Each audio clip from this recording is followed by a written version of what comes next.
Part of the Locked On Podcast Network, your team every day. What's up, everybody? Welcome into Locked On SEC. On today's show, the SEC has released their 2022 football schedules. We'll run through some of the games that highlight next year's slate. Also, we'll talk all things SEC with our buddy Carter The Power Bryant, get his thoughts on several of the big SEC matchups happening this weekend in SEC Week 4. I'm Chris Gordy. Be sure to follow Locked On SEC for free wherever you get your podcast. You'll get the latest episode of the show as soon as it comes out each and every day. And a quick reminder, simply no better place to get all the news on the Big Ten Conference than with Nate Dickinson on the Locked On Big Ten podcast. Follow Locked On Big Ten on the Odyssey app or wherever you get your podcast. Plenty to get into. Let's fire it up. You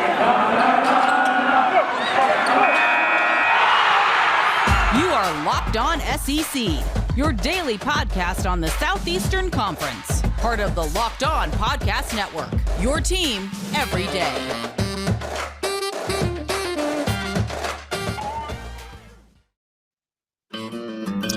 All right, before we get into the 2022 schedules in the SEC, first things first, did want to mention Clark Lee on Tuesday confirming that Vanderbilt running back Ray Davis is out for the season because of a toe injury that requires surgery. He was Vandy's leading rusher, had 12 carries for 76 yards and a score in their loss to Stanford this past weekend. Vandy plays host to Georgia this week, so it gets even more difficult for Clark Lee and company, but figured we pass that along. One of the better players for Vandy done for the year. All right, let's get into it. The SEC released their conference schedules for 2022. Let's check out some of the big matchups. We'll get into the full schedules here in a second, but I did just want to highlight the first 2 weeks of the year.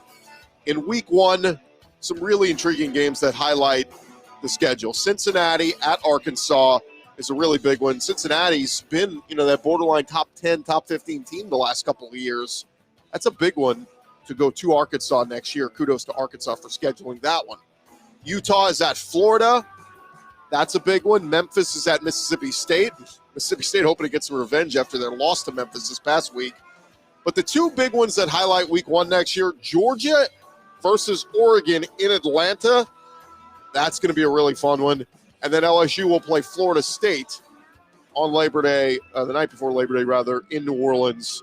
That is going to be a lot of fun. So week 1, pretty cool in the SEC. Week 2, it's all highlighted by Alabama. Their big one at Texas. Steve Sarkisian and Nick Saban. Could you ask for anything better? Almost wish it was a week 1 matchup, but a week 2, you'll certainly take it. Kentucky jumps right into SEC play, going to Florida in week 2. That's a big one. Same thing, South Carolina is at Arkansas. Tennessee, they get the return trip for Pittsburgh. Didn't go their way this year hosting Pitt. Going to be a lot more difficult going up there this coming year. So there you have it. Those are some of the highlights of the first couple of weeks of the schedule. I'm not going to run through every week because, frankly, we don't have enough time to do that. But I do want to give a takeaway for each team's schedule. So we'll kind of start in the SEC East. And if you're watching this on YouTube, by the way, you may have to just hit full screen because I had to squeeze in all the schedules to fit them in there. But Florida, first things first on them. On the road, 3 of their first 4 games. They play Georgia on October 29th, then at A&M. Home for South Carolina, at Vandy, and at Florida State. Winnable games, but tough to be on the road so much, especially down the stretch of the season. So, pretty tough one for the Florida Gators. For Georgia, obviously the Oregon game and the opener will be tough, just like Clemson was this year. But the back end of the schedule, they play 7 straight games against SEC opponents, back-to-back road trips to Starkville and then to Lexington in November. Those will be pretty tough for Georgia. For Kentucky, at Florida, week 2 is absolutely brutal. At least they get Miami of Ohio to warm up. But their other road trips at Ole Miss, at Tennessee, at Mizzou, all losable games. Pretty difficult for Kentucky. For Missouri, an odd first 2 games of the season, on the road at Middle Tennessee and on the road at Kansas State. Odd way to start the season. Don't know who scheduled that. But then weeks 4 through 6, they go at Auburn, home for Georgia, at Florida. I mean, that could be a 3-loss stretch for Missouri if they're not careful next year. South Carolina, I like that at least their tough games seem to be spread out. They get Georgia in week 3, then they get a break. Then they're at Kentucky week 6, home for A&M. Then they're at Florida in mid-November, then Tennessee at home. I like where the bye weeks fall for South Carolina, but don't discount that road trip at Arkansas in week 2. They lose that one, could start a snowball effect for the Gamecocks in year 2 of Shane Beamer. Tennessee, road trip at Pitt in week 2, as we said, returning this year's game. That'll be tough. Road trips at LSU and at Georgia are difficult, but the other road trips are at South Carolina and at Vandy, both winnable. They get Florida at home. They get Bama at home. Kentucky at Mizzou at home. Look, if year 2 of Josh Heupel, he has his quarterback, and they got quarterback play rolling, and the defense gets better, will make this schedule much more palatable. So I kind of like the way the schedule sets up for Tennessee in year 2 of Josh Heupel. Vanderbilt, they open the season at Hawaii in week 0. That's kind of cool. But then they get Wake Forest and Nashville week 3. And then they get a road trip to Bama, a home game versus Ole Miss as their West opponents. And the rest of the schedule is absolutely brutal. Clark Lee in year 2 will face a difficult challenge. Over in the SEC West, we start with Alabama. The week 2 game at Texas facing Sark, as we said, will be awesome. They played Florida this year as their crossover. Next year they get Vandy as their East crossover, so that gets much easier for Bama. But watch that start in November for the Tide. Road trips at LSU and at Ole Miss back-to-back. Lane Kiffin will be licking his chops, hoping LSU gets into a slugfest with Bama, and they're all tired and beat up. Kind of wear them down. The Rebels could take advantage next season. Arkansas, their opener against Cincy is fun. Tough middle of the schedule. They will be away from home 4 of 5 weeks. And the one home game in between there is hosting Alabama. Road trips at Starkville, at BYU, and at Auburn all in a row in October. That's really tough for the Razorbacks. Auburn, I kind of like it. They get 8 home games on the Plains for Auburn. That's a win. They get the return trip from Penn State. They don't even go on the road until week 6 at Georgia on October 8th. A tough 4-game stretch, though, starts there. They play at Georgia, at Ole Miss, home for Arkansas, then at Mississippi State. But you do get your last 3 games at home. So I think it kind of sets up well for Brian Harsin in year 2. LSU doesn't leave the state of Louisiana in the month of September. They get the opener against Florida State in New Orleans. No back-to-back road trips at all for LSU next year, so that sets up very well for them.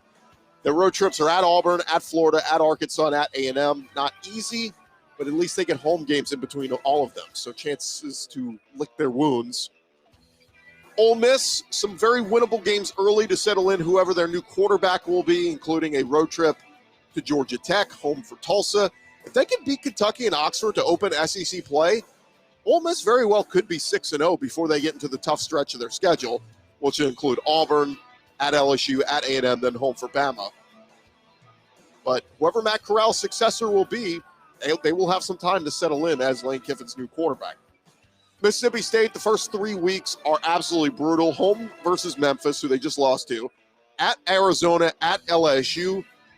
I had Mike Leach on the hot seat this year. If he survives this year, he could really be on it next year, trying to get through this one. They get back-to-back road trips at Kentucky and Alabama in mid-October. Leach has got to win the Egg Bowl this season to survive this year to get back into SEC play next year. And then Texas A&M, not a terrible schedule for the Aggies. First 4 games all winnable. But in October, things ramp up. 3 straight road trips at Mississippi State, at Alabama, at South Carolina. Feels like there will be a pitfall somewhere in there. Of course, losing at Alabama is what A&M's done just about every year. They get Florida back in College Station next season. Not easy, but that was one of A&M's marquee wins last year, if you remember. So there you have it. Those are your 2022 SEC schedules. It's weird to drop in the middle of week 4 where we're in the middle. Like, this season's just getting started, and we're already looking ahead to next year. One quick note I'll bring up, though. The fact the SEC and all the networks and everybody spent so much time and effort into crafting these schedules tells me one thing.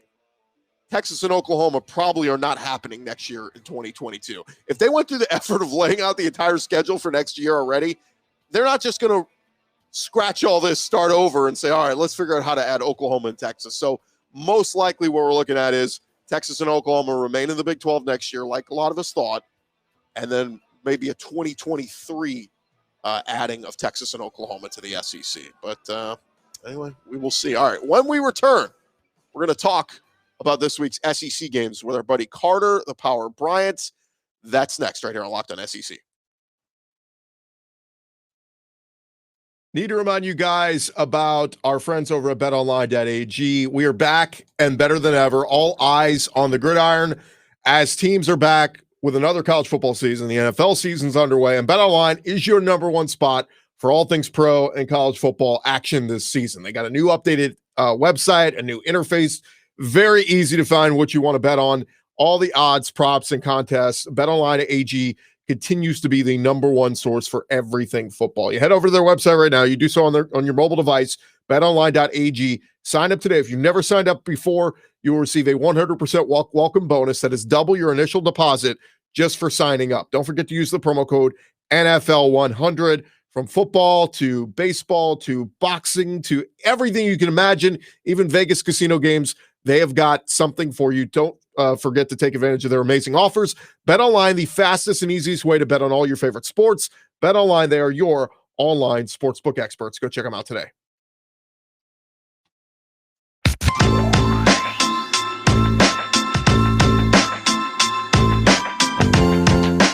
Rolling along here, Locked On SEC. Chris Gordy here with you and getting you ready for week 4 of the SEC. But before we look forward, we got to look back a little bit to week 3 in the SEC. And join us now, one of our favorite guys to talk all things SEC football with, our buddy Carter The Power Bryant, jumping in with us now, host of the Power Hour LSU on YouTube. And again, been covering the SEC for a long time, keeping up with all things SEC. Carter, what's going on, man? Gordy, are you kidding me, man? I guess it would help if I turn your volume up. All right, there we go. Now we got you. Yeah, this is the first time your lovely viewers could see this beautiful face of mine. I freaking love it, man. And if you're listening on audio, you are blessed because you can't see this temple. I'm telling you. Look, I am really excited about one game in particular, and this wasn't a game that I wasn't excited about before the year. It's South Carolina versus Kentucky. Now, tell me before the season, Chris, did you ever think in 2021 that I would be excited about South Carolina versus Kentucky? But here we are, the Gamecocks and the Wildcats, known for women's basketball and men's basketball. But now these are two schools that have some Kentucky in particular, they have some rejuvenated football in them. I like it. Yeah, I was going to say, I expected bigger things out of Kentucky. I mean, some people even called them a dark horse in the SEC East this year with Liam Cohen coming in, Will Levis, the quarterback. We knew they'd finally have a competent passing game. We knew the defense would be good, as they typically always are under Mark Stoops. But, the first 2 weeks of Shane Beamer were pretty good. They had an exciting road win at ECU, and, they're 2-0, and everybody's like, okay, feeling pretty good. But, man, did they come crashing back down to earth this past week, getting curb stomped by Georgia. And, Shane Beamer kind of talked about it all last week. He's like, look, they're on a different level. And I love post-game, when one of the reporters said, what were they doing that didn't really let you guys get into your scheme? Was it something? Right. He goes, look, I'll be honest, they have 100 5-stars over there. Like, what do you want me to do? And I thought it was a great, honest moment. It's like, what do you want me to do? They're better than us. But I'm with you, Carter. I think South Carolina puts that game, erases it out of their memory, and they come home and host Kentucky, and they know they can play with this team. We'll see if Luke Doty starts. I know Shane Beamer's kind of saying it still could be Zeb Nolan. We'll see if Doty's ready. Right. But that backfield, they got stymied last week, but I love that South Carolina backfield. I'm with you. I think this is going to be a close game and come down to the wire because Kentucky, they played around with Chattanooga last week. We're losing to Chattanooga in the fourth quarter. So to me, I'm with you. That could very well be the game of the week in the SEC. Could come down to the wire. Yeah, and that's what makes it really fascinating. So, as I was doing some ESPN radio stuff for, the South Carolina fan base in South Carolina last week. And it's so fascinating that, you look at that game. I did not think the Mocs would come close to beating Kentucky. I was high on Kentucky after what they did against Missouri. I think Missouri's really good. They just had a little bit better defense. They could have won that game in Lexington. It is so fascinating, though, Chris. Like, so many of these SEC matchups that I thought were going to be blowouts turned out to be close. I thought Bama was going to boat race Florida, and then that game became competitive. I thought Kentucky was a real deal, and then they do what they did against Tennessee Chattanooga. This is the best thing, though, about your show, and the best thing about the SEC this year is that we really don't know what's going to happen. Now, in the back of our minds, we think it's going to be Alabama. We think it's just going to be ho-hum, Nick Saban running through everyone. But now after, the Florida game, and now after seeing a lot of these bottom half teams in the SEC that we normally consider bottom half teams like Kentucky, like Arkansas, like Ole Miss, these programs are, playing a lot better than what they normally play. So if you are just an SEC fan in general, and I'm guessing everyone listening to this is as excited I've been outside of my LSU fandom in 2019, but this is as excited as I've been about this conference in quite some time. You mentioned the Florida-Alabama game, and I want to go back to that briefly because, I kept saying all last week, I said, if Anthony Richardson is healthy and can play in this game, he gives Florida that added dynamic that I don't think Alabama can stop. It's just, that combined with Emory Jones, who played well, I thought that would give them the edge. They end up holding him out of precautionary reasons. The guy's doing backflips on the field pregame. They said, look, out of precautionary reasons, we're still not going to play you. I think if Anthony Richardson plays in that game last week, I think Florida does beat Alabama, but we'll never know. Look, tip your cap to Alabama. They got the job done. A win is a win. You move on. However, if you want to go real conspiracy theorist here, Carter, I think Dan Mullen in Florida are looking back on it going, look, beating Alabama, losing Alabama doesn't make or break our season. Beating Georgia in a few weeks does make or break a season. Maybe in the back of his mind, he was thinking, if I throw Anthony Richardson out there this week against Alabama and he re-aggravates that hamstring and he's out for that Georgia game, that's way more costly down the road. Let's play it safe. We're not going to play him this week. We'll see. He may even be out this week against Tennessee. But I think you're looking at that Georgia game going, I need both those guys to beat Georgia this year, and maybe they just played it safe. Yeah, and once again, it's the all or nothing mentality when it comes to that game. Now, this is what's really fascinating, and I know we're going to get into deeper matchups, but, I've brought this up plenty of times, okay? Now, is Nick Saban the greatest coach in the SEC? Yes, it's not even close, right? And what he's doing at Alabama is phenomenal. However, okay, if you are just a diehard SEC fan and you love the conference and you love the matchups and all of that, this is a good example of why the cross-division rival rule is so freaking wild. And look, I'm sorry, Gordy, for going off on a tangent here, but I do think this is very important. Alabama getting to play Tennessee every year is such a huge advantage. And, LSU has to go to the Swamp every other year. LSU has to play Florida every year. And you see how difficult it is to beat another top 15 recruiter. And the same thing if you're an Auburn and Georgia fan. I understand that's the oldest SEC rivalry. I know there's so many people that want to keep it. And I know with Texas and Oklahoma coming in, it's going to change a lot. But what this matchup showed to me this weekend was when you have to play tougher teams, and just based on the rotation, Alabama got Florida in the Swamp. It goes to show you that this conference could be even better if we get rid of the cross-division rival rule. Now, I know that's a tangent, and look, Alabama still would have been as dominant as they were without it, but it goes to show you that competitive games matter. The teams that are the top 15 recruiters, like a Florida, matters. So, it was interesting to pick that up because normally Alabama doesn't have to worry about going to the Swamp because it is so difficult to play there and it's even tougher to win there. I'm with you. And look, a lot of folks will say the Alabama-Tennessee rivalry, it's been a one-sided rivalry the last decade. But Tennessee fans, a lot of them say, don't get rid of that game. We'll be better eventually, and that rivalry will matter again eventually. I think we're all just looking at our watches waiting on that one. Speaking of Tennessee, they go to the Swamp this weekend. Just a thought on it. It sounds like Joe Milton, the quarterback, still won't be back. They're going to roll with Hendon Hooker, most likely, Tennessee. I thought Hendon Hooker had some nice moments last week, and they went over Tennessee Tech. But you give Tennessee any shot to stay in the game with Florida, and maybe is Florida still licking their wounds from this past week, putting everything they had out there on the line against Alabama.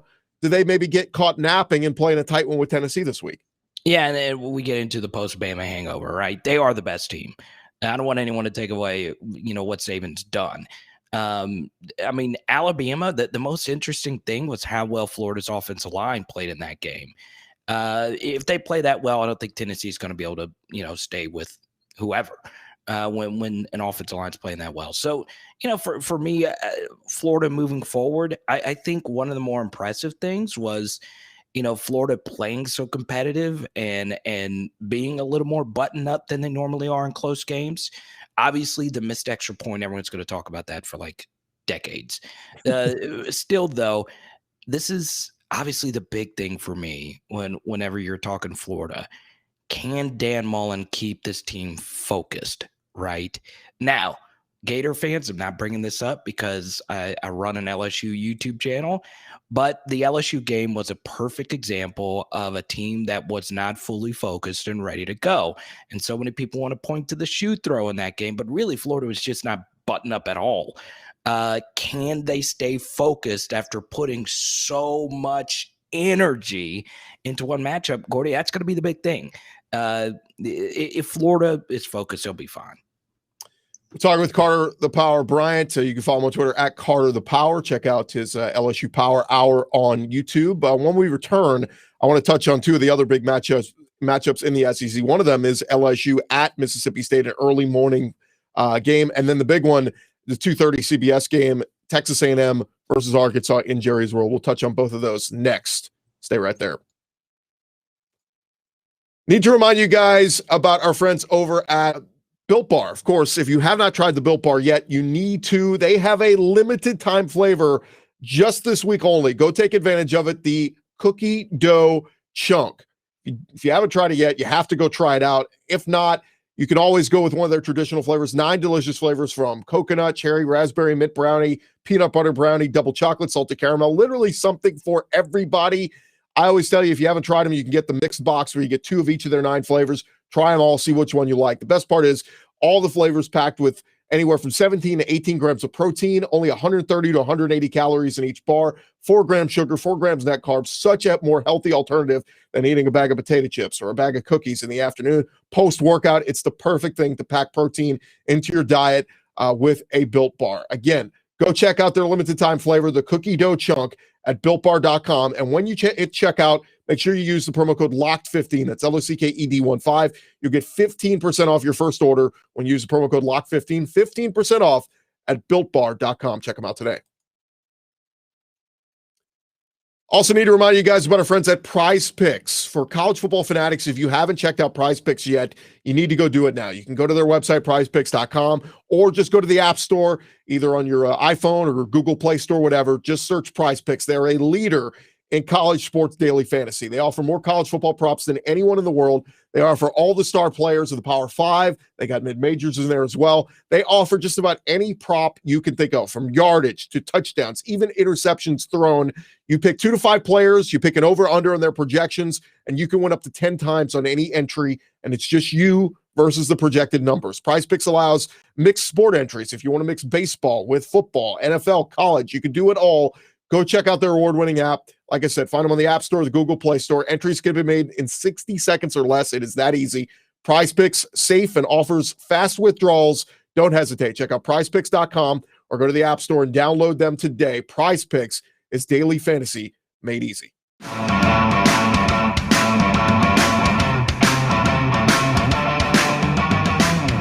Rolling along here, Locked On SEC, and continue our conversation with our buddy Carter The Power Bryant. Of course, you can check him out, the Power Hour LSU on YouTube, and been covering the SEC for a long time. We missed him at SEC Media Days this year, but Carter, seems like everything's going to maybe get back to normal next year. We'll be able to have our traditional hangout at SEC Media Days and get back to some bit of normalcy. But it feels like college football, at least in the SEC, man, these stadiums being packed, loud, the band's performing, seems like we're getting back to regular normalcy now. Yeah, we are. And, man, I cannot wait. The clanga, baby. Let's go. LSU at Mississippi State. Are you kidding me, Gordy? We get the good old-fashioned 11 a.m. kickoff. There's nothing more in the world. There's no fan base that hates the 11 a.m. kickoff more than the LSU fan base, even though this is a road game, so it is obviously a little bit different. Man, dude, Chris, I'm so excited about this matchup, man. We call it the kegs and eggs game. I mean, you get up early. It's literally right after game day. You're watching a kickoff. But this is a really important game. You know, if you're a Mississippi State fan, Mike Leach, I picked Memphis to beat them last week. They did. You have to bounce back, and you have to show, you know, that last year wasn't a fluke. You know, you're able to beat LSU in that week one when they played the terrible defense, never got in the zone.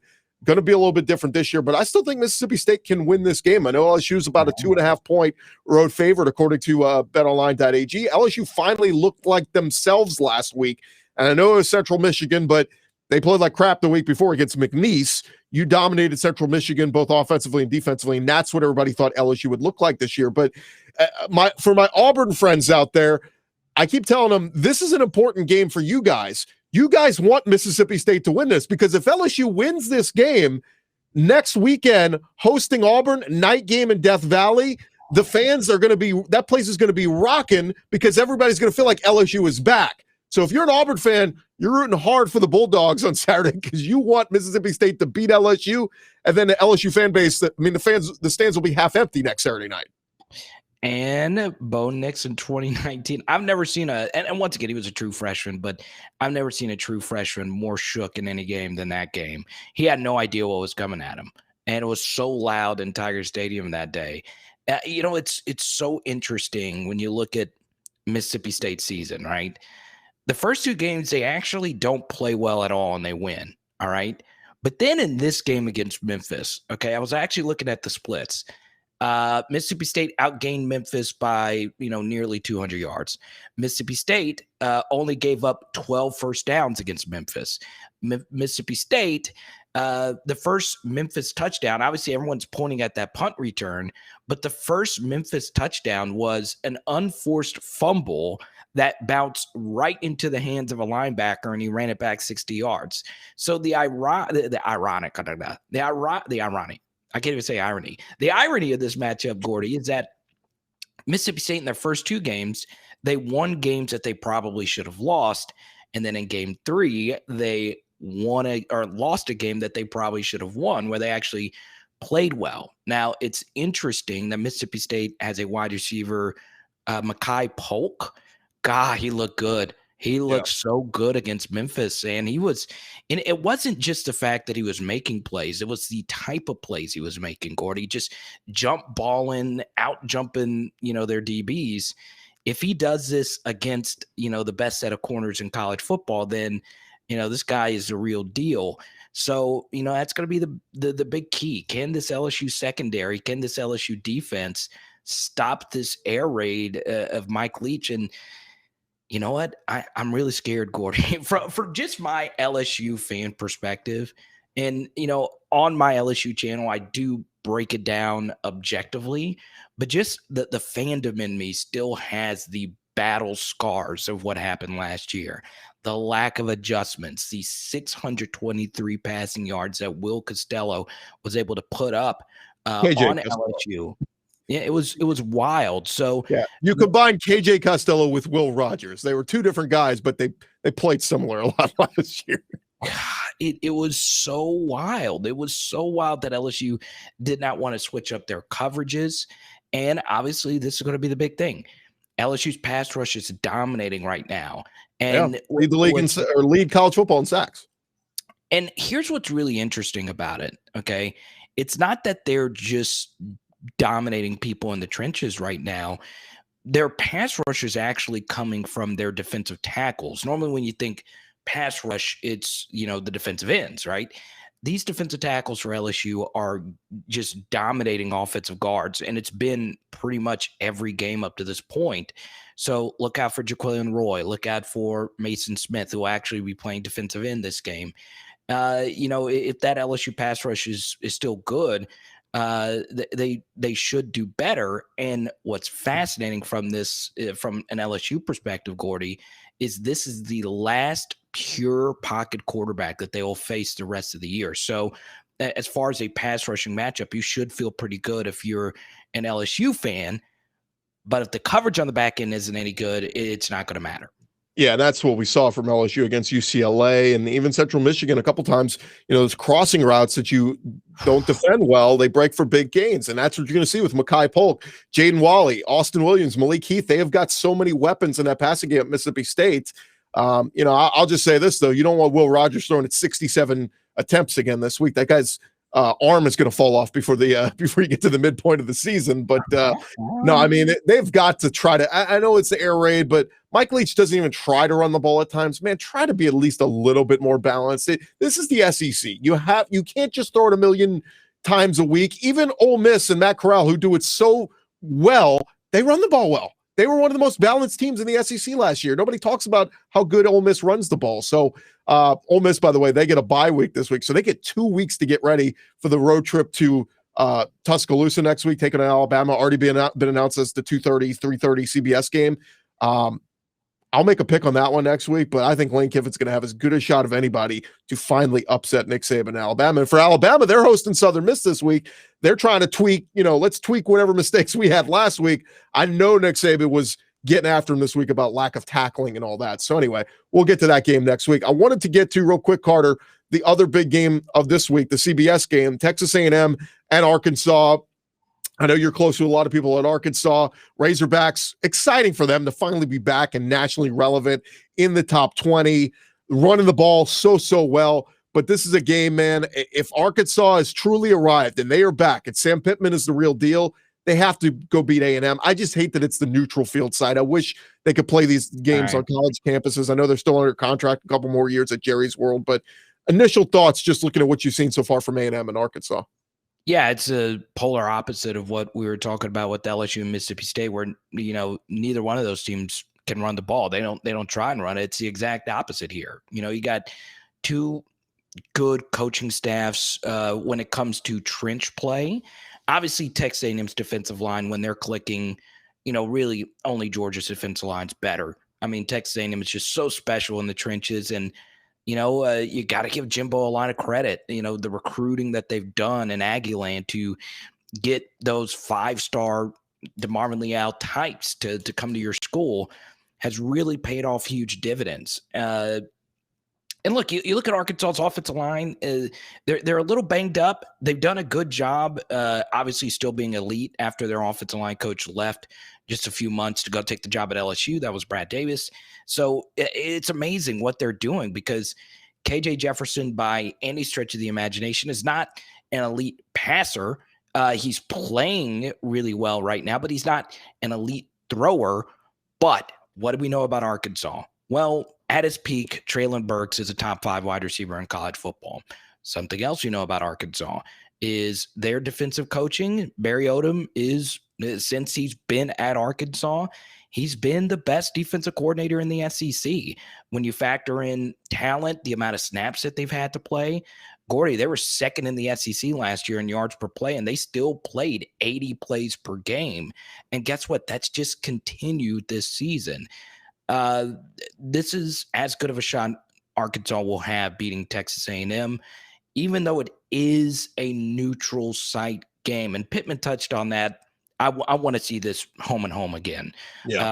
And I understand Jerry Jones ties Arkansas. I get it, but every single person in the world wants to see this become a home and home again. Yeah, the whole reason I took Arkansas to win the game against Texas 2 weeks ago was because of the home field advantage, and they showed it how much it matters. And so, neutral field site. We'll see what happens this weekend. But to me, Carter, the storyline is Zach Calzada, the quarterback for Texas A&M. He was not good for the most part in that game against Colorado 2 weeks ago when he gets thrust in there when Haynes King gets hurt. He is the guy now for the foreseeable future until Haynes King comes back. A month, 2 months from now, whenever. But if he makes a mistake, if Haynes King throws an interception against, and Barry Odom's preaching all this week, ball hawks, Jalen Catalon, you guys, it's on you guys to keep your eye on the football and go get it. If Zach Calzada turns the ball over once or twice this weekend, I think it's a win for Arkansas, because A&M has not run the ball as well as they've wanted to this year. Arkansas has. Arkansas's top 10 in rushing yards per game this season. So I feel like if Arkansas can get that lead, force a couple mistakes, they hold on to the football, play keep away, and they get the win. But A&M on the flip side, if Calzada makes some nice throws, they get an early lead, they can lean on their run game. So that to me is it's the most intriguing game of this weekend in the taking a pick.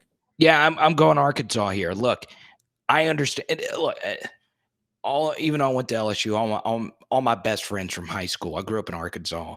They're so excited about this game. The group chats I have with them, I mean, they feel like this is their year.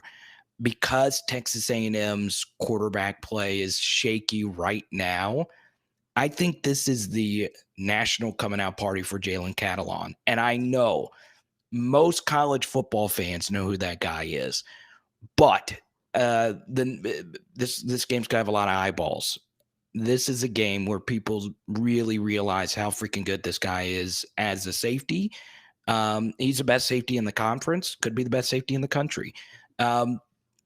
I just think with him, Foucha, and the rest of Fouché, their secondary is just playing so much better this year. I think Arkansas finally gets it done. I understand A&M is the slight favorite. I just think this is it. It's a coin flip for me. Maybe it's just a piece of me wanting to see Arkansas get it done because they've had so many heartbreaking losses to Texas A&M. But this will be the year that the luck goes their way and they find a way to get it done. Would be a big feather in the cap for Sam Pittman again to get a top 10 win this quickly in his coaching career. Real quick, I think Auburn takes care of business against Georgia State. Missouri going up to Boston College, weird road trip, but Boston College lost their quarterback a week ago, so I think Missouri takes care of business there. But a quick thought, Georgia's going on the road at Vandy. God help this Vandy team. Is this Georgia defense one of the best defenses you've ever seen? I mean, somebody said that a few weeks ago to me, Carter, and I thought it was hyperbole, but this looks like one of the, if not the best defenses Georgia's ever had. Yeah, I mean, come on. Kirby's one of the best defensive minds and recruiters you'll ever see. I'm going to be honest, I haven't really gotten a chance to just sit down and watch them just dominate a team. I haven't been able to watch a full Georgia game, but just the clips that you do see, man, they really just push people around, and it's physical. And it's just fun. I understand it's not fun for everyone because you play these games and they're slogs and they're not that fun. Man, if you just love traditional hard-nosed defenses, I mean, it looks like they got a bunch of David Pollocks, Jarvis Jones out there, whoever you want to mention. They're just good. And, going into this year, this was going to be Georgia's year. And I know a lot of people say, well, they lost all their receivers and they don't have Pickens. I'm telling you, Gordy, Jermaine Burton is a really good football player. And I still think, this is only year 2 of his development. I just think he's going to be better. I think he'll play on Sundays at some point, and we've yet to really see him just go out and just dominate. Now, he scored a few touchdowns, but still, I still think Burton has a little higher ceiling that he has yet to reach, and we'll see if he reaches that at some point. But still, God, I feel bad for Vanderbilt going into this. I just do. I know that's a 35-point spread, really? Wow. Luckily, you know what you signed up for, man. Get ready for it. Adonai Mitchell, I have to give him a shout out too. Georgia was named SEC Freshman of the Week. He had a nice game for them. And word this week, George Pickens, he's out there. He's walking around on the practice field, not going through team drills yet. Still a couple of weeks away. But, man, is that only going to make this Georgia team even more dangerous when they get him back with the loaded backfield that they have, with the loaded defense, and JT Daniels playing well? Georgia is going to be a problem for a lot of teams. Carter the Power on Twitter, Carter Bryant, of course, Power Hour LSU on YouTube. Let our listeners know where they can find you. That's all you got to do. Just type in Power Hour LSU on YouTube, and you'll see, it's deeper LSU breakdowns where we get into the film, and it's very interesting, Gordy. LSU just after 1 week pretty much became the youngest team in the SEC. They flipped the switch, and it's a full-out youth movement of mostly first and second year players. So this is going to be the interesting thing about the Mississippi State game. We could break down the X's and O's, and Gordy, we could break it down from the outside as much as we try our best to do. But college football is a very mental game. It's going to come down to between the helmet. Can the freshman mentally go on the road and the clinga. Can they be ready for that? It's an 11 a.m. kickoff, their first 11 a.m. kickoff for, a lot of these guys basically ever in their careers. If you're playing this many true freshmen, how many games have they ever had to play at 11 in the morning? It's just not many, obviously. So it could get hostile. There's going to be some mistakes. This game could be hideous. But that's what we do on PHL. We just break down that stuff, and it's a lot of fun. And it's a lot of fun hanging out with you, man. Carter, great stuff, man. Thanks for the time. See you, man. All right, Carter Bryant there of the Power Hour. LSU does a fantastic job, and appreciate him. Always fun to talk all things SEC with him. Want to remind you, betting on the SEC does not have to be a guessing game. Listen to the new Locked On Bets podcast with your boy Q and Lee Sterling. Get Lee's Lock of the Day. Follow Locked On Bets, brought to you by BetOnline.ag, wherever you get your podcasts. That's going to do it for me, Chris Cordy. I'll talk to you guys tomorrow. A very special guest going to be joining us on the podcast tomorrow. You do not want to miss it. Yes, he is a former SEC head coach. And yes, he's got an amazing personality. Can't wait to talk with him. That's tomorrow on Locked On SEC. Talk to you guys tomorrow.